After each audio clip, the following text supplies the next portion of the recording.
related.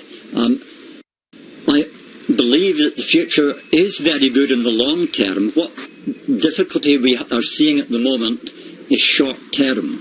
Okay, what do you think it's going to do to stop this? I mean, how long can this go on for? And what do you think it's going to take for those prices to go up again?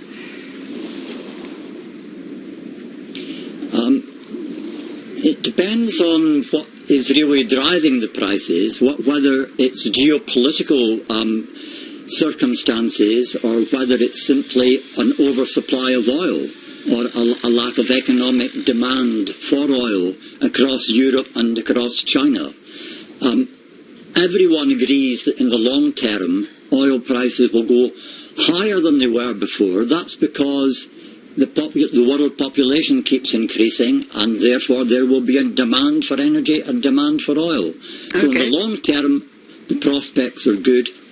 Okay, well, that's certainly good news. I mean, what do you think the incentives are at the moment for oil companies to remain in places like Aberdeen? I mean, should there be some sort of tax incentive, for example? Well, that's the big problem facing the oil industry at the moment. They pay very high taxes. Some companies pay 80% taxes, some pay 60%. Every other industry in the UK pays taxes at 20%. My view is that in order to get the industry through the current crisis, what the UK government should do is say, right, let's treat the oil industry like every other industry. Let's have taxes at 20%, and when the oil prices go up again, then they can increase the taxes again. I think that would be the way forward. That would be an incentive for the oil industry to stay. Well, good talking to you, Alex Russell. I hope things improve for you in Aberdeen.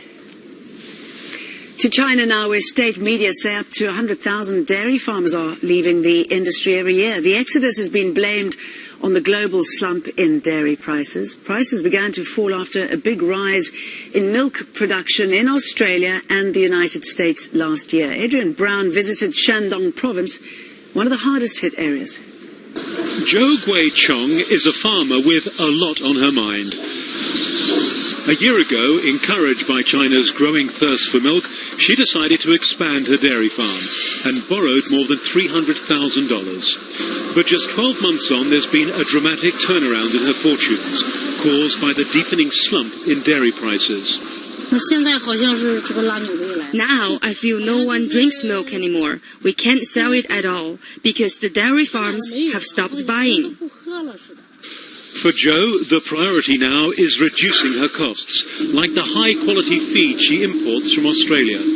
2 weeks ago, she was forced to take even more drastic measures when she sold 100 of her 500 cows, 40 of them to a local abattoir.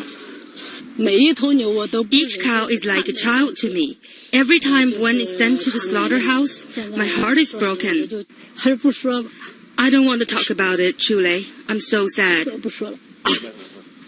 But she does have one new customer. A local garden centre which buys at a heavily discounted rate of 5 cents a litre. The milk is mixed with water. It apparently makes the plants more nutritious and is now an increasingly common irrigation technique in this part of China.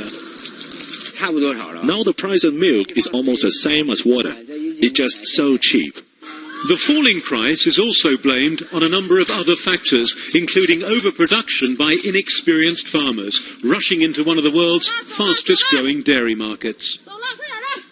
The global milk glut is just part of the problem for farmers like Jo Gui-chong. This is an industry beset with bad practices, for which in many cases it only has itself to blame.